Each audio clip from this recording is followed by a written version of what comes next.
sizlar bilan sifat darajalarini ko'rib o'tamiz. Sifat darajasi nima? Belgining ortiq yoki kamlik jihatdan farqlanishi sifat darajasi deyiladi. Sifat darajalari 4 ta. Birinchisi oddiy, ikkinchisi qiyosiy daraja, uchinchisi orttirma daraja, to'rtinchisi ozaytirma daraja hisoblanadi. Oddiy darajani hosil qiluvchi hech qanday qo'shimchasi yo'q, ya'ni nol formada.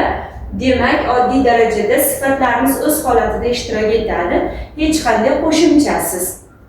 Masalan, chiroyli, katta, baland so'zlari oddiy darajadagi sifatlar hisoblanadi. Qiyosiy daraja rob qo'shimchasi bilan hosil qilinadi va bu yerda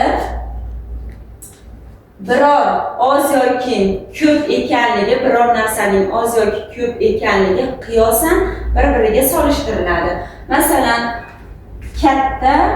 kattaroq desak,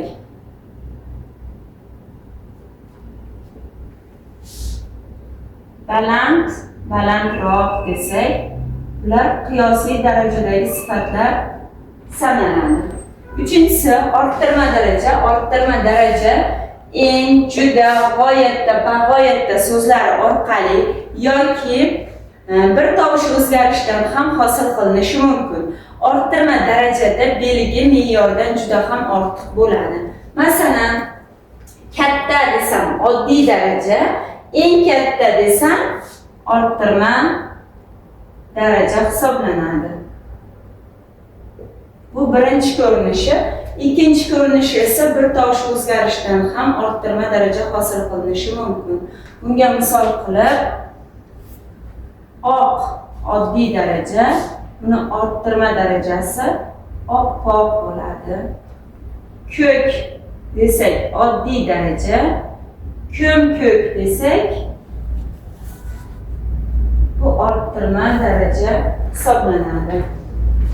To'rtinchi turi ozaytirma daraja. Ozaytirma darajada belgi me'yordan kam hisoblanadi.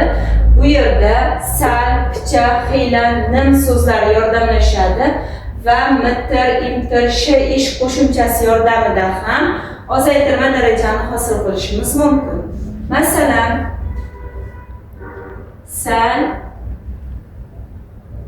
katta desak ozaytirma daraja yoki ko'k so'ziga imtirni qo'shsak, ko'kimtir desak ham ozaytirma daraja